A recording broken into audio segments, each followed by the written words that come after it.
I'm hoping that some of you are considering running for office. And I've been working on campaigns for over 20 years. We developed the idea at a gun show, which was a gun show this weekend. And I actually went to go to the gun show before I came here. But there's gun show signs all over the place, but not one says where it's at. And then I got the message that we're to come up here right away. So I'm a big gun show buff. And what I want to encourage you to do, because we stand for freedom, is if you're running for office, to consider having a table at a gun show. All right? And I was pretty good at that. And then we used to sell tickets to raffle off a gun, but it was difficult to tell a person, look, would you spend $5 so we can do this? What became very easy is, would you enter to win the gun for free, and we put up a sign at your property? Well, that was a breath of fresh air, because they get a chance to win the gun and don't have to pay anything. And I think the record was, in Montana, 800 yard sign locations, 840 in one day. Now, I don't know if any of you have been going door to door, but it sounds like Debbie had run for office, and I was excited to say statewide office as a congressman, because in Montana we only have one congressman, and he runs for the whole state. And there are over 50 in California. My God, it's hard for me to imagine that. So she had this one area. But I can tell you that getting yard sign locations can be very frustrating. To be able to get 800, and all you're doing is you bought a $200 rifle, and you could give that gun away in 6 months. That means you could get several thousand yard sign locations. But what else do you have? You have the name and the address of someone who went to a gun show and is probably pro-gun. You are developing a mailing list. Mike Taylor ran for Senate in Montana. He put me in charge of this program, and we got over 40,000 yard sign locations. But we had over 40,000 addresses to direct mail to, and we knew they were pro-gun. Well, this idea in Montana developed into something that was quite huge, and today it's hard to go to a gun show where there's not a political table, okay? And people are giving away guns all the time for free. You just have to agree to put up a yard sign or agree to be on the mailing list. Now we're asking for the email address, because then we can do an email blast to get to everybody, okay? So now we've developed some good ideas of what we call a pro-gun list, and we've developed a great idea to put up signs. And I do have some samples in the car down the hill. But finding a good slogan for your sign, I think, means a lot. Many signs don't have any slogan on them. It just has a name. The other thing you may have noticed with my name on the sign is it didn't say what I was running for. Did anyone notice that? It just said Randall Pinocci, endorsed by the NRA. We have term limits in Montana, which means I could run for the House, but after I'm termed out, I could use that same sign and run for the Senate or city commissioner, or I could run for really anything. Now, did I get a phone call that said, what in the heck are you running for? 2. That's it, just 2. To be able to use your sign again and again, I think it has a certain value to it. Now, I'm not saying that you should follow my example. I'm just sharing with you what works for me, what works in Montana. Now, I've been a printer for 30 years, so I have some ideas on how to save some money on printing. Most large printing presses, their size of sheet is 26 inches by 40, but the size of my sign is about 35 inches by 24. Which means they cut off a chunk of paper and throw it away on one side, and they cut off a thin strip at the bottom and throw it away. So you line that with business cards, and a good print salesman will give that to you for free. And on the side, you could do those handouts that I gave you. And I get 4 or 5 of them. Now, would we want the handouts to all be the same? Absolutely not. And I'll tell you why. When you visit a home, if it is a rental, they're not going to be interested so much in lower taxes, but they might be interested in gun rights. And again, let's study our opponent. Was our opponent anti-gun? Was our opponent a high tax spender? Not a bad idea to have a handout that's really designed for spending and maybe education. Another handout designed for whether or not you're endorsed by the NRA or you're pro-gun. I'm kind of like that traveling salesman who opened up his coat pocket and I picked whatever that person wanted, right? And you need to be well versed on who you're running against. And it's always good to be able to go different directions. You saw one sign that said property rights and lower taxes. You saw another sign endorsed by the NRA. A printer will say, look, we got to buy the paper and then we print it. Well, you could print endorsed by the NRA on one side of the sign and on the other side property rights and lower taxes. You simply turn the sign to what that property owner wants and what they're passionate about. Now sometimes I'll have somebody that says, I like all of it. So I'll put a sign out to the public endorsed by the NRA and another one that says property rights, and I'll put one in each corner of the high traffic area, right? Well, what you're finding is you're really practicing understanding the difference between you and your opponent. And not just on one issue, but many. But more importantly is when you knock on the door, you do not know what that person is going to be passionate about. And trust me, if you have a sign that has nothing on it, you'll wish you did if they're pro-gun, and that really is the most important thing. That tagline endorsed by the NRA guarantees you not only a vote, but that sign's going to be in front of that property for a while. Now, you've got this piece of paper, and how are you going to put it up? All right, there's lots of different ideas. Now, I liked gluing it to a piece of plywood. Now, truly, the other side you can't use then. And then you get rebar, which is this metal they use in concrete, and it could be a ½ an inch thick. You cut it about 6 feet tall. You have this post hole pounder, and you pound it in the ground. And you better be careful where you're putting that, because I ran into a sprinkler system. Ended up paying $375 to repair that. But how about an underground electric buried cable? You be careful, okay? You just think you can do it anywhere. Don't forget to ask the property owner, where's the gas line? Where's the electrical line? Where's your sprinkler system line? And that's just from experience, okay? Well, anyway, you're going to find that's a pain in the rear. Then you got to drill 2 holes in the plywood, and you have to put wire through it and twist the wire on the rebar. And sometimes the sign will slide down. Sometimes the wind will blow so hard it'll bend the rebar flat. Well, what we developed was kind of interesting. We took a battery-operated screw gun with a couple of bags of, 3/4 inch or 1.5 inch long screws, and we started screwing the signs to wooden fence post, corner post. We got out of the rebar, and the other thing is, if somebody goes to cut the grass, sometimes they'll pull your sign out, cut the grass, put the sign in the garage, and it doesn't come out. Well, what we developed when we started getting the names at the gun show to get permission to put the sign up was a little disclaimer, and it said something like this. In the event we drive by your house and someone has removed the sign, we have permission to put it back up. And I'll tell you, if you start putting up signs without telling them, you could make them mad, lose that vote, and they won't let you put the sign up at all. But if you're able to show them a sheet of paper that said, hey, in the event the sign's down, it says we can come put it back up, was very helpful. And we had such a problem with people removing signs to cut grass is we just decided to put them on the fence post, and they're not in the way at all, okay? Well, another idea, some people said we just don't want a sign in our yard. But they were okay to have a sign in the window. And walking down the sidewalk, an 1117 sign was pretty visible. Well, we realized that because we're doing different issues, going back and forth to the print shop can be quite expensive, printing 10 different brochures.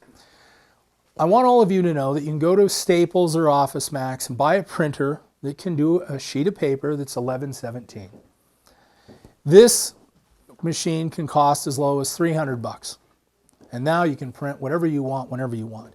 Printer cartridges cost money, but to be able to print 10 or 20 brochures with some new ideas on it to see if it works is a good idea before you print 2,000 of them, because then you're stuck to use them.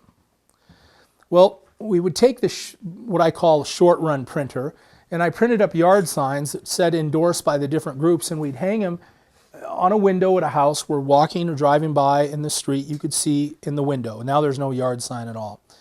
This $300 printer paid for itself very quickly, because going to a print shop to have that printed cost more than what the printer cost, okay?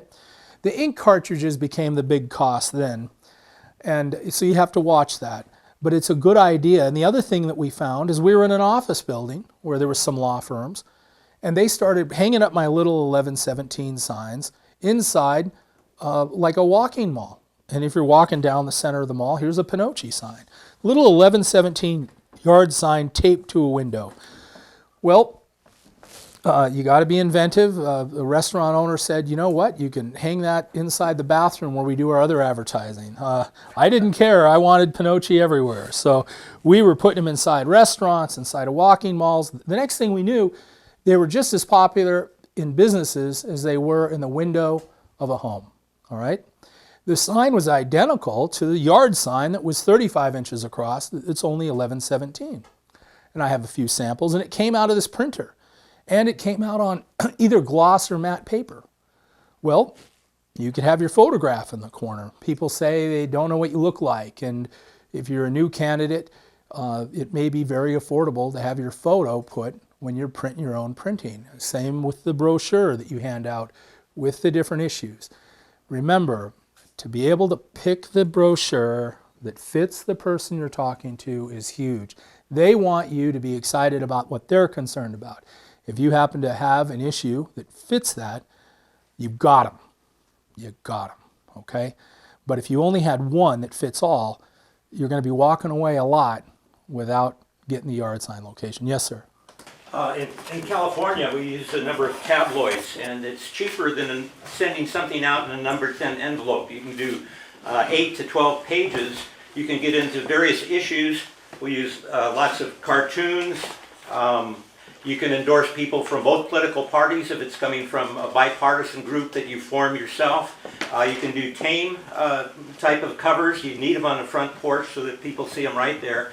They're less likely to toss it in the trash can if you've got, in this one we've got Santa Cruz citizens demand a grand jury investigation. So they want to open that up, and we put, you can carry your slates, your central committee, other people in there if you want to. We put whole cartoon strips when they were doing exposés of the Trilateral Commission and so forth. But in this way, you're answering a lot of questions for people that want deeper information. You can put your solicitations in there. We have ads for books, The Taking in this instance, which is right from Agenda 21. This was way back in 1982. But we've been publishing tabloids since 1966 with great effectiveness. They're very cheap, and your volunteers feel like they're really getting information out besides just carrying some guy's family, which everybody gets 3 or 4 of those with the family, and I think they look at it and it goes in the trash can. This way it can be on the table and they can read it and work with it. That's great. As a campaign manager, if we're in a primary, I want to encourage people to work with the identified primary voters. Where do you find that list? Well, the Republican Party, let's see, if you're running a Republican Party race, should have a list of people that they believe or have been able to identify to vote in the primary. So my daughters and I are overwhelmed because our district is 100 miles across. Where do you go? Well, the low-hanging fruit, the most important, is people that we know vote in the primary. And what's discouraging is you may drive by 500 homes to get to one home that we know votes in a primary, and then we have to drive in front of those 400 homes another direction to get to another primary voter. But we knew that that was first, so we tried to target that group. And then we're also better prepared. We know they're a Republican, and they may support the person that we're running against. They may not. And I start to get very good at asking, why do you support my opponent? And once I listen to those and I hear that same answer again, I return to my new printer and I start working on a brochure that's designed to give to the person who's supporting my opponent and why they should support me. Okay? Because those primary voters are the decision makers. So we have to go after those who are supporting my opponent. Okay? And we had all kinds of different reasons, so we ended up making had maybe half a dozen, 6 or 7 different brochures that was designed to give to the person who supported my opponent. Now, we didn't have a great amount of success, but I wasn't walking away giving him nothing, and it really caused my opponent to drink some Pepto-Bismol because he had to answer some tough questions on how he voted. anti-gun. Third highest property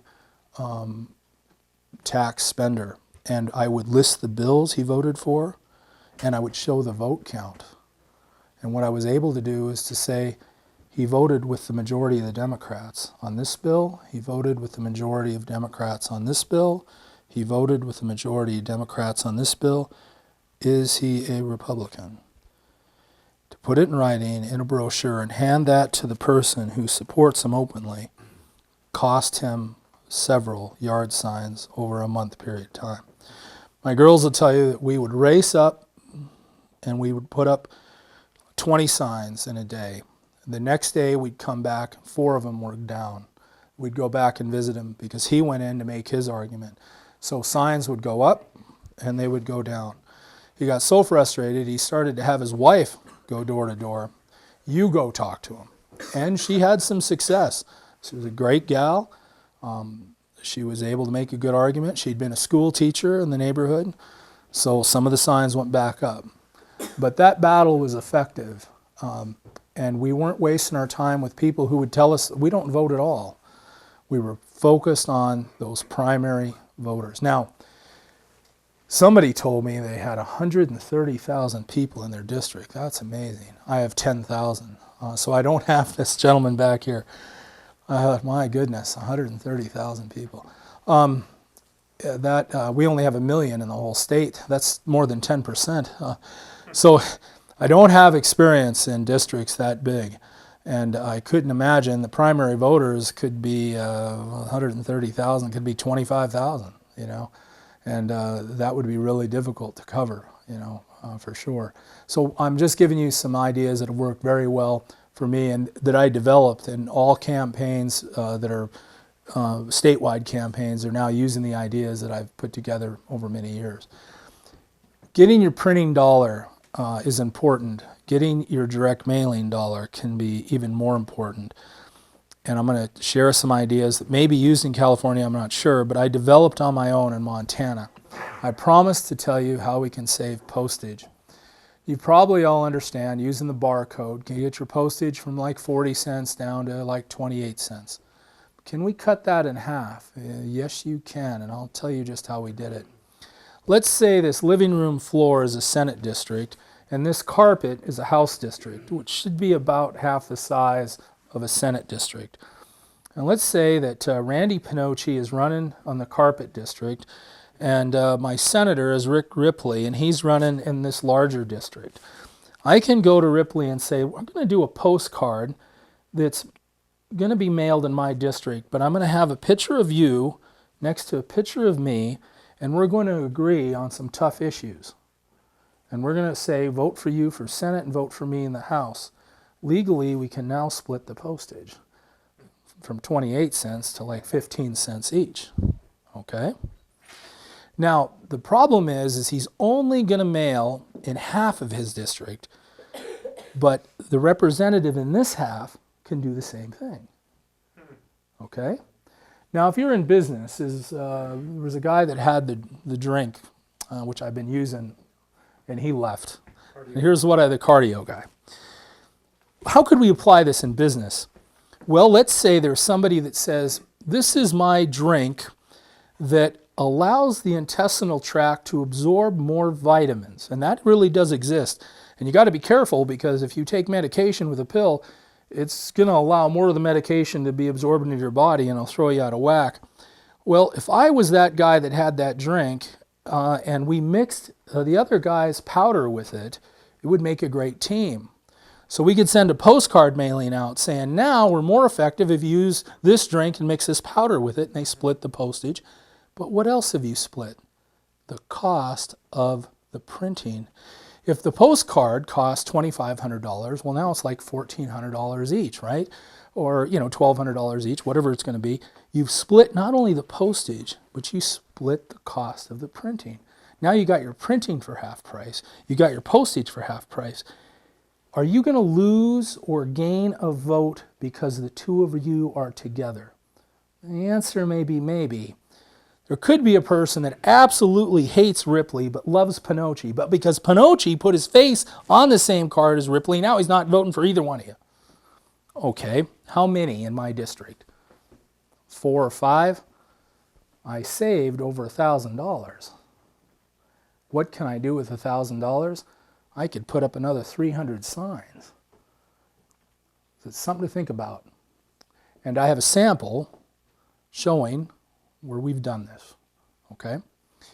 So that's a great idea, to split your postage and your printing in half. Now there's a benefit. Remember when I told you that maybe somebody doesn't like Ripley but loves Pinocci? Well, there could be somebody that didn't really like Pinocci but loves Ripley and now is going to vote for Pinocci because he's with Ripley. It's possible I've gained as many votes as I lost. Now, I've won my race by 65%, which is a great margin.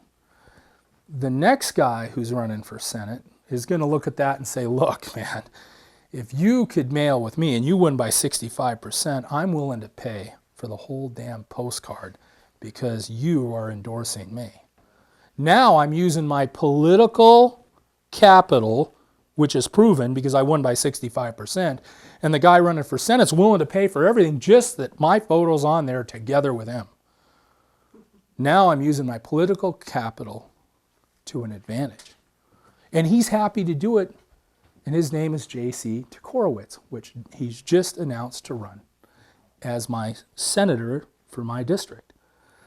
And he also would like me to take him door to door because when we put up a Pinocci sign, he wants me to put up his sign because he's running for Senate while I'm running for the House. Well, he's willing to pay for all the gas. You're using the political capital you have for that benefit to advance where it costs you less to run. Well, these ideas I don't see being talked about in any brochure on how to run for office. I'm going to give you another example, and then I'm pretty sure I'm at the end of my time.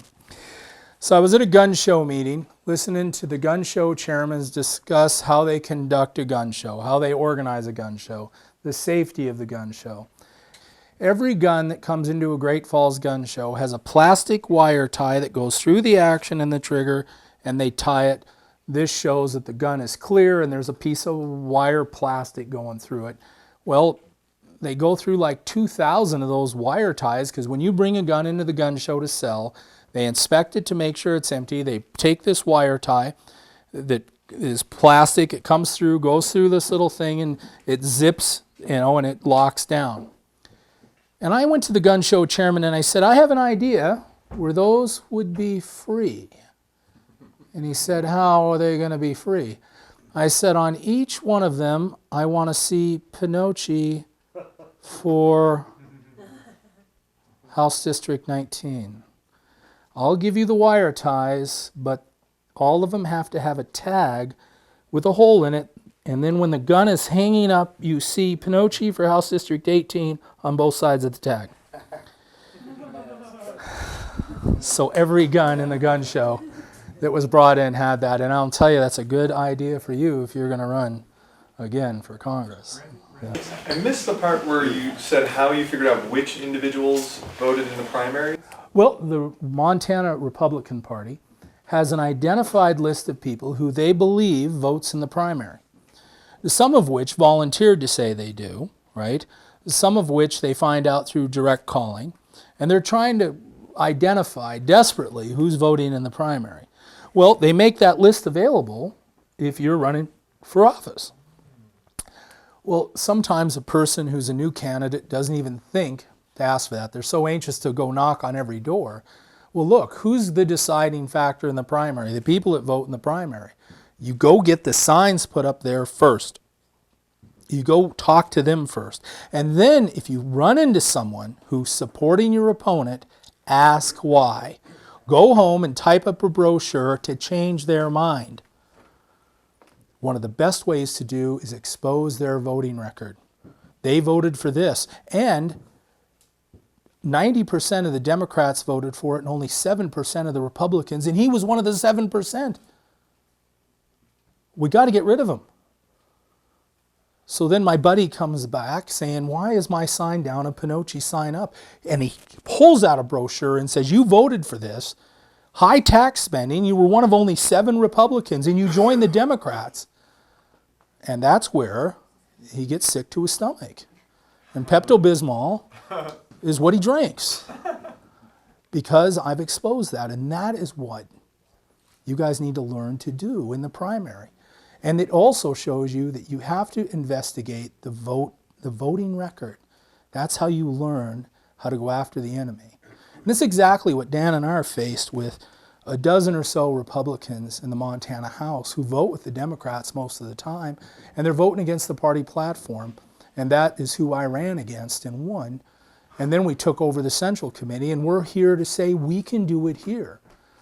And that's why when we go to recruit a candidate, let me tell you how desperate it is. And no one wants to talk about it. We're willing to take someone to run as a Republican just because they say, I'll do it, without having any idea what they really believe. If they have a value system, if even they know what the party platform is. They're going back to the next meeting saying, woohoo, we found someone to run in House District 19. Well, tell me about them. Well, they're willing to run. Well, do they know what our platform is? Do they know the fundamental differences between a Democrat or Republican? When I said to you that you qualify because you're here, that is very true. Because a lot of candidates that are found and filed, we don't know what their value is. But your value has a greatness because you were at this meeting, because you're here today. And I'm trying to find people who are just simply willing to run. And then when they get into the House, I've sat right next to people on the first day of the session telling their friend next to them, I do not know what to do. I don't know how to vote. And they don't because they didn't even have a system of value. And that's not everybody. It's a small percentage, but it actually happens. Okay? At least here we know when Agenda 21 comes up and we've got a bill to stop it, I'm pretty certain you're all going to vote on that bill. And you're going to be able to share something. Dan can tell you there were people in the House, legislators that sat on the House floor that didn't know anything about Agenda 21. Am I right, Dan? Oh, a lot of them. A lot of them in the House making decisions for 1 million people on a $1 billion budget for the entire state of Montana. Well, anyway, with that, I better stop. I'm way over time, so thanks.